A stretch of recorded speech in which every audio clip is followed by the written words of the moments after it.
नमस्कार मैत्रिणी, कोमल्स क्रिएशन या यूट्यूब चॅनलवर मी कोमल आपलं अगदी मनापासून स्वागत करते. तर आज आहे क्लासचा दुसरा दिवस. काल आपला पहिला दिवस झाला. काल आपण क्लासमध्ये काय शिकलो हे तर सगळ्यांना माहीतच आहे. मी सगळ्या गोष्टींची तुम्हाला ओळख करून दिलेली आहे आणि आज आहे क्लासचा सेकंड दिवस. खरं सांगायचं तर आज खूप फ्रेश वाटते, आज खूप छान वाटते, कारण आज दत्त महाराजांची जयंती आहे आणि आमच्या आजूबाजूला म्हणजे सगळ्यांच्याच आजूबाजूला दत्त मंदिर असेल, तिथून येणारा आवाज या भक्त संगीत लागलं, इतकं छान वाटतंय ना. खूप प्रसन्न वाटते आणि तुम्हा सगळ्यांना दत्त जयंतीच्या खूप खूप शुभेच्छा. दत्त महाराज तुमच्या मनातल्या इच्छा सगळ्या पूर्ण करो, हीच दत्त महाराजांकडे प्रार्थना आहे.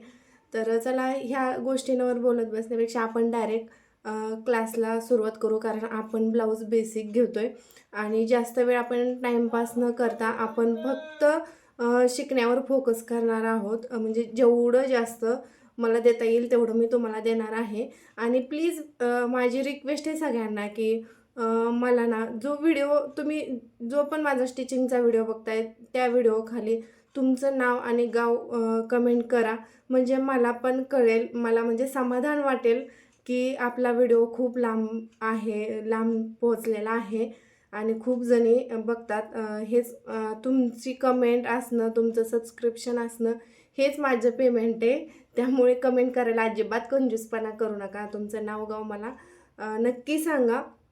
तर चला, आज आपण फोर टक्स ब्लाऊजचं स्वतःच्या ब्लाऊजचं मेजरमेंट कसं घ्यायचं, ब्लाऊजवरून मेजरमेंट कसं घ्यायचं हे शिकणार आहोत. त्यासाठी आज सुरुवातीला स्वतःचा ब्लाऊज घ्यायचा, आधी स्वतःचं शिकायचं. प्रत्येक जणीचं असतं की माझं स्वतःचं शिकलं बस झालं, मला कस्टमरचं नको, माझं एकदम परफेक्ट शिवलं पाहिजे, माझी बाहेर शिलाई गेली नाही पाहिजे, हे सगळ्यांचं असतं. म्हणजे माझं पण तेच होतं, पण आता असं होतं आहे की माझं स्वतःचं शिवायचं राहते आणि बाहेरच्यांचं मी जास्त शिवून देते. एक ब्लाऊज आहे ना, तो मी 4 साड्यांवर घालते. म्हणजे असं होतं, स्वतःचं ते माणूस शिकतं, पण आपलं परफेक्शन ब्लाऊजमध्ये आलं आणि कुणाला आवडलं तर आपोआप ते कॉन्फिडन्स येऊन जातो आणि आपोआप कस्टमर वाढतं. त्यामुळे मैत्रिणींनो, अजिबात कमी समजू नका, स्वतःला अजिबात कमी समजायचं नाही की माझं चुकल, मला येणार नाही, भीती वाटेल. म्हणजे भीती तर अजिबात वाटून द्यायची नाही, ट्राय करत राहायचं. चुकू द्या, फाडा. मी तर म्हणते तुम्ही प्रॅक्टिस करा, फाडा, चुकू द्या, काय होत नाही, काय बिघडत नाही. जाऊ दे पैसे वायपट गेले तर. पण एका ब्लाऊजची तुम्ही शिलाई बघितली तर शहरात गावाकडे आहे कमी, पण शहरात गावाकडच्या डबल टिबल शिलाई आहे. स्वतःचे शिवायला परफेक्ट आले तुम्ही कस्टमरसुद्धा घेऊ शकणार आहे. तुम्ही फक्त माझे क्लास रेग्युलर बघा, जॉईन करा, वेळ जमेल तसं बघा. रेग्युलर नाही झालं तर तुम्हाला जमेल तसं बघा माझा क्लास. तर चला, आज आपण स्वतःच्या ब्लाऊजवरून माप कशी घ्यायची ते मी तुम्हाला सांगणार आहे. त्यासाठी सगळ्यांकडे वही आणि पेन असणं गरजेचं आहे. हे बघा, मी माझा स्वतःचा ब्लाऊज घेतलेला आहे. तुम्ही पण स्वतःचा ब्लाऊज घ्या. आपल्या क्लासला चालू करण्या अगोदर मला तुम्हाला दाखवायचं आहे की हे बघा, हा मी ॲडजस्टेबल टेबल बनवलेला आहे. मी मिस्टरांना म्हटलं की मला यूट्यूबवर मला क्लास चालू करायचा आहे, यूट्यूबवर भरपूर जणींना शिकायचं आहे ऑनलाईन. तर मला क्लास चालू करायचा आहे. मला कटिंग करायला खाली बसून खूप त्रास होतो आहे आणि मशीनवर पुरत पण, म्हणजे कटिंग करताना ब्लाऊज पीस पण पूर्ण त्यामध्ये ॲडजस्ट होत नाही. भरपूर तकलीफ होत होती मला आणि खाली बसून, आता थंडीचे दिवस आहेत त्यामुळे तकलीफ होत होती. त्यामुळे त्यांनी हा बघा, हा ॲडजस्टेबल टेबल मला बनवून दिलेला आहे, कारण सरकारी क्वार्टर्समध्ये राहत आहे आणि जागा कमी पडते. त्यामुळे त्यांनी म्हणलं की मला हा टेबल बनवून दिलेला आहे.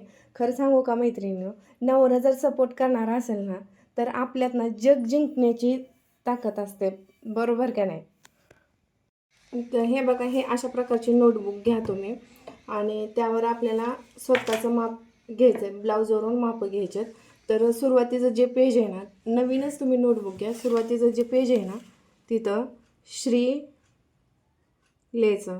कुठल्याही कामाची सुरुवात श्री गणेशापासून करायची आणि इथं एक वाक्य लिहायचं की मी मी खूप छान ब्लाऊज शिवते आणि एक दिवस मोठी डिझायनर होणार.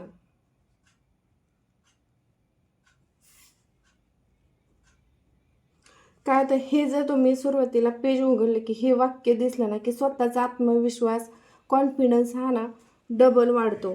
आणि हे पेज सोडून द्यायचं आहे आणि इथं आपलं स्वतःचं नाव लिहायचं अगोदर.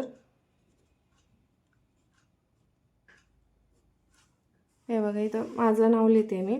आणि आता आपल्याला ब्लाऊजचं काय काय लागणार आहे, ब्लाऊजमध्ये मेजरमेंट घेताना ते इथं लिहून द्यायचं आहे. आपल्याला लागणार आहे ब्लाऊजची उंची, नंतर आपल्याला चेस्ट लागणार आहे, इथे चेस्ट लिहायचं आहे. नंतर काय लागणार आहे, कंबर. नंतर काय लागणार आहे, शोल्डर. ह्याचं सगळ्याचं मेजरमेंट अगोदर आपण ब्लाऊज कट करण्या अगोदर डायरेक्ट ब्लाऊजवर मेजरमेंट घेऊन डायरेक्ट पेपर कटिंग नाही करायचं, तर हे अशा प्रकारे लिहून घ्यायचे. नंतर लागणार आहे आपल्याला दंडघेर. नंतर लागणार आहे आपल्याला बाह्य. आणि नंतर आपल्याला लागणार आहे गळा आणि अपेक्स. हे एवढं आपल्याला ब्लाऊजमध्ये लागतं. ह्याची मेजरमेंट जर परफेक्ट असतील ना तर ब्लाऊज परफेक्ट असतो. त्यामुळे तुम्ही जर स्वतःचा ब्लाऊज शिवायला घेत आहेत, परफेक्ट येणारा ब्लाऊजच घ्या. हे बघा, स्टार्टिंगला काय करायचं आहे आपल्याला, हे सगळी हुकं लावून घ्यायची आहेत ब्लाऊजची, पूर्ण हुकं लावून घ्यायचे आहेत. आपण सुरुवातीला ब्लाऊजवरनं मापं कशी घ्यायची ते शिकणार आहोत. आणि नंतर आपलं जेव्हा ॲडव्हान्स होईल तेव्हा मी तुम्हाला बॉडी मेजरमेंट कसं घ्यायचं आणि ते कसं कुठे केवढं वाढवायचं ते सांगणार आहे. तर हे बघा, ह्या ब्लाऊजला मी पूर्ण हुकं लावून घेतलेले आहेत. आणि जसं की मी काल सांगितलं, टेपमध्ये मेजरमेंट घ्यायला भरपूर जणी कन्फ्यूज असतात. ज्यांचं नवीन स्टार्टिंग झालेलं आहे, ज्यांना कटोरी वगैरे ब्लाऊज पार्ट जोडायचं माहीत आहे पण घाबरतात. एवढं थोडं म्हणजे थोडंफार नॉलेज आहे, प्रॉपर असं नॉलेज नाही, त्यांच्यासाठी सांगते आणखीन एकदा. तर हे बघा, हे जे आहे इथून माप घ्यायचं नाही, इथं असतं ते सेंटीमीटरवरची मापं असतात आणि इथे आहे ते इंचावर. आपल्याला ब्लाऊजचं माप घ्यायचं आहे ते इंचावर. ह्या टोकापासून ह्या टोकापर्यंत 1 इंच आहे. आणि इथून हा जो ट्रायंगल शेप आहे दिलेला ना मध्ये, तिथपर्यंत अर्धा इंच आणि मध्ये असतो तो 1.25 इंचाचा असतो. आणि हे बघा, ब्लाऊजचं मेजरमेंट घ्या. आपल्याला सुरुवातीला काय करायचं आहे, ब्लाऊजची उंची घ्यायची. तर हे बघा, हे शोल्डरचं जे जॉईंट आहे तिथे टेप ठेवायचा, तिथून खालीपर्यंत ब्लाऊजची उंची मेजर करायची.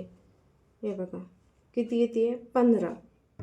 तर इथे 15 उंची लिहून घ्यायची. आणि आता चेस्टसाठी आपल्याला ब्लाऊज असा पलटवून घ्यायचा आहे. आणि आता चेस्टला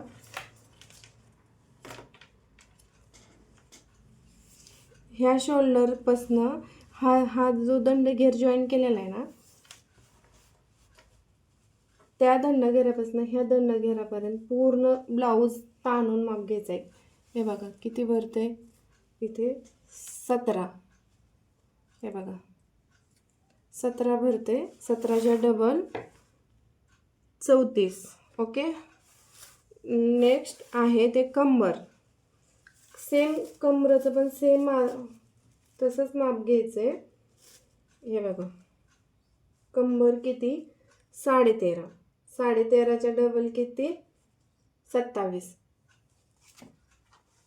ओके. नेक्स्ट आहे शोल्डर. तर ह्या रेडीमेड ब्लाऊजवरून शोल्डर कसा मोजायचा, प्रत्येक जणीला ह्यातच चूक होते, शोल्डरमध्ये कसा मोजायचा हे कळत नाही. तर हे बघा, हा ब्लाऊज आहे ना प्रॉपर असा पूर्ण असा ठेवून द्यायचा आहे. आणि ह्या शोल्डर जॉईंटपासून हा अजिबात हलवून द्यायचा नाही. हा पुढचा सर्कल शेप दिसला पाहिजे. ह्या शेपपासून ह्या शेप म्हणजे ह्या शोल्डर जॉईंटपासून ह्या शोल्डर जॉईंटपर्यंत घ्यायचं आहे. हे बघा, मी पूर्ण ब्लाऊज अजिबात हलवलं नाही, अजिबात तिरका नाही आहे, ब्लाऊज पूर्ण सरळ ब्लाऊज आहे. तर हे बघा, इथं येते किती येतं, इथं 9.5. तर इथं आपल्याला 9.5च्या डबल असं लिहायचं नाही आहे. तर इथं आपल्याला असं हाफ करायचं आहे, 9.5च्या हाफ. ओके. आणि असा टेप फोल्ड केल्यानंतर किती येत आहे, 5.25 किंवा 9.5 आलं ना, तेवढं 9.5 लिहिलं तरी चालतंय, फक्त डबल लिहायचं नाही, हाफ लिहायचं. मग शोल्डर घेताना 9.5च्या हाफ घ्यायचं. इथं शोल्डर आपण 9.5च्या हाफ घेणे. आणि हे जे उंची घेतली आहे ना, त्यामध्ये प्लस अर्धा इंच आणि प्लस 1.5 इंच हे मार्जिन आहे. आणि हे कटिंगला प्लस अर्धा इंच करायचं आहे हे, आणि प्लस 1.5 इंच. ह्या सगळ्यामध्ये तसंच सेम अर्धा inch plus 1.5 inch margin. Okay. आणि आता आहे नेक्स्ट आहे ते दंडघेर. तर दंडघेर कसा मोजायचा, ह्यात पण भरपूर जणींची चूक होते. आणि मग काय होतं, इथं भरपूर जणींच्या चुन्या येतात, हा प्रॉपर शेप हा दिसतच नाही आहे त्यांना, इथंच चूक होते. हे दंडघेर व्यवस्थित मेजर केलं की बरोबर येऊन जातं. तर हे बघा, इथं जिथं जॉईंट आलेला आहे आपला, तिथून असा टेप धरायचा आणि शोल्डर जॉईंटपर्यंत घ्यायचं. किती, 7.25 आले. तर इथं 7.25 लिहायचं.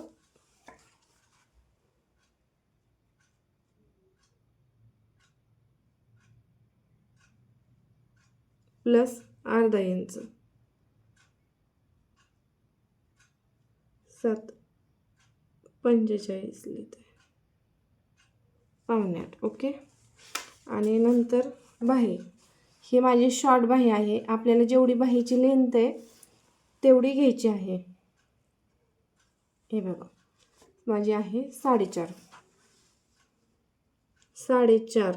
यामध्ये प्लस 1 इंच करायचं आणि नंतर एक्स्ट्रा मार्जिन 1.5 इंच करायचं आहे. आणि गळा पण मेजर करताना माझी वेगळी पद्धत असू शकते आणि कोणाचे वेगवेगळं, पण माझ्या पद्धतीचं मी सांगते तुम्हाला की मी कसा मेजर करते. तर हे इथं जे शोल्डर जॉईंट आहे तिथं बरोबर टेप धरायचा आणि हे आपली असं क्रॉसमध्ये धरायचं. हे किती येतोय, 8. गळा आहे तेवढा 8. हा झाला फ्रंटचा 8 आणि बॅकचा इथेच पुढं बी करायचं बॅक, आणि बॅकचा माझा असतो 10चा. आपल्या इच्छेनुसार इथं कमी जास्त करू शकता. इथं पुढच्या गळ्यामध्ये अजिबात एक्स्ट्रा वाढवायचं नाही आहे, मागच्या गळ्यामध्ये तुम्ही कमी जास्त करू शकता. आणि लास्ट राहिलं अपेक्स. हे भरपूर जणींना माहीत नसतं अपेक्स म्हणजे काय असतं. म्हणजे माझ्याकडे येणारे कस्टमर पण विचारतात की तुम्ही अपेक्स का बरं घेता, कशासाठी घेता. तर हे मी तुम्हाला म्हणजे नंतर सांगणार आहे. आता सध्या अपेक्स याचं माप कसं घ्यायचं ते मी तुम्हाला सांगते. तर अपेक्स हे बघा, हा जो शोल्डर जॉईंट आहे तिथून आपला चेस्टचा भाग, म्हणजे इथं माझा हा प्रिन्सेस कट मी मेजरमेंटला घेतलेला आहे. तर तिथं किती येतोय, 9 येतोय. तर आता हे तुम्हाला कळलं असेल बरोबर. ह्यामध्ये अजिबात एक्स्ट्रा वाढवायचं नाही आहे. हे उंची 15, त्यामध्ये प्लस अर्धा plus 1.5 inch extra margin. Chest 34 आहे, प्लस अर्धा इंच प्लस 1.5 इंच मार्जिन. आणि कंबर 27 प्लस अर्धा inch plus 1.5 inch margin. Shoulder 9.5 आणि घेताना घ्यायचं आहे आपल्याला 9.5च्या हाफ. आणि दंडघेर आहे तो आपला 7.25चा आहे, त्यामध्ये प्लस अर्धा इंच करायचं आहे. आणि बाही आहे आपली 4.5. तुमच्या इच्छेनुसार बाही घ्या, फक्त 1.5 इंच मार्जिन घ्यायचं विसरू नका. आणि गळा आहे तो म्हणजे तुमच्या इच्छेनुसार इथं गळा कमी जास्त करू शकता. आणि साईज हाईटनुसार पण याची गळ्याची उंची कमी जास्त होऊ शकते. तर आणि एक दुसरी पद्धत आहे, जर असं तुम्हाला ब्लाऊजवरनं माप घ्यायला अवघड वाटते, खूपच अवघड वाटते, कोणाची काय होते. आता इथं बघा, माझं धरलं पुढची मागची फिटिंग सेम येते. काहींचं काय होतं, पुढचा पार्ट पुढे येतो म्हणजे आणि मागचा पार्ट असा बाहेर निघतो. मग त्यावेळेस कळत नाही.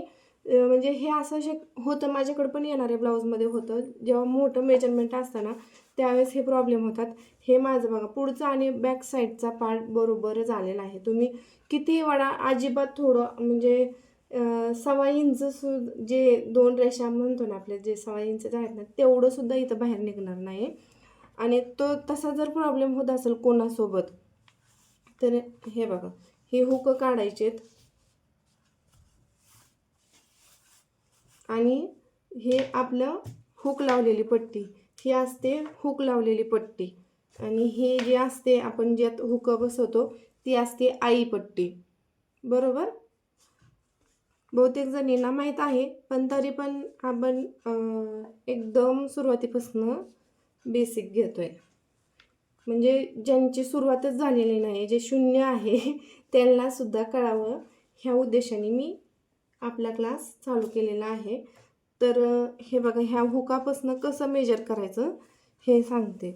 ही जी हुकाची पट्टी आहे, एंड हुक लावलेला, तिथून असा टेप घ्यायचा आणि जिथं आपली फिटिंगची रेषा आहे इथे किती येते, 8.5. 8.5च्या डबल किती, 17. आणि 17च्या डबल किती, 34. आणि किती आलं, 8.5 आलं आपलं. 8.5. 8.5मध्ये 4 वेळा असं प्लस केलं तरी चालतंय. 8.5 प्लस 8.5 प्लस 8.5 असं केलं तरी चालतंय. 17च येत आहे. 8.5च्या म्हणजे तुम्हाला पाहिजे तसं तुम्ही करू शकता. आणि कमरेचं पण सेम तसंच करायचं आहे. इथे किती आलं, आले 6.25 आले. 6.25 4 वेळा केलं की किती येते, बरोबर 27च येणार. त्यामुळे जास्त कन्फ्यूज होऊ नका. आणि यामध्ये मेजरमेंट घेताना तुमचे कुठं काय प्रॉब्लेम येत असतील ते सुद्धा तुम्ही मला विचारू शकता. ते सुद्धा मी तुम्हाला सांगणार आहे. त्यासाठी कमेंट करा. मी लाईव्हमध्ये तुम्हाला दाखवलं, तुम्हाला कुठं मेजरमेंट घेताना प्रॉब्लेम येतात ते दाखवणार आहे. तर आजच्या क्लासमध्ये आपण एवढं शिकणार आहोत, कारण माझ्याकडे नेटवर्क इश्यू आहे. मोठा व्हिडिओ बनवला तर सोडायला मला पण प्रॉब्लेम येतोय. त्यामुळे आजच्या पुरता एवढाच क्लास आहे. उद्या आपण हे जे मेजरमेंट घेतलेत ह्याची पेपरवर कशी मापं टाकायची हे शिकणार आहोत. तर आज काय शिकलो, तुम्हाला आजचा क्लास कसा वाटला हे सुद्धा मला कमेंटमध्ये सांगा. लक्षात राहू द्या, तुमचं नाव, तुमचं गाव आणि क्लास तुम्हाला कसा वाटतोय, समजतंय का, हे सुद्धा मला कमेंटमध्ये सांगा. म्हणजे जर नसेल समजत तर मी माझं आणखीन थोडंसं चेंजेस करते सांगण्यात, जेणेकरून तुम्हाला समजा. मुख्य हेतू काय आहे माझा, की तुम्हाला समजलं पाहिजे. गावातल्या म्हणजे अगदी शून्यातून सुरुवात करणाऱ्या ताईंना, आपल्या मैत्रिणींना समजलं पाहिजे, हाच माझा उद्देश आहे. तर ज्यांना समजत नाही त्यांनी कमेंटमध्ये नक्की विचारा. आणि व्हिडिओ आवडल्यास लाईक शेअर नक्की करा. आणि जर कोणी नवीन असेल तर सबस्क्राईब करायला अजिबात विसरू नका. चलो बाय.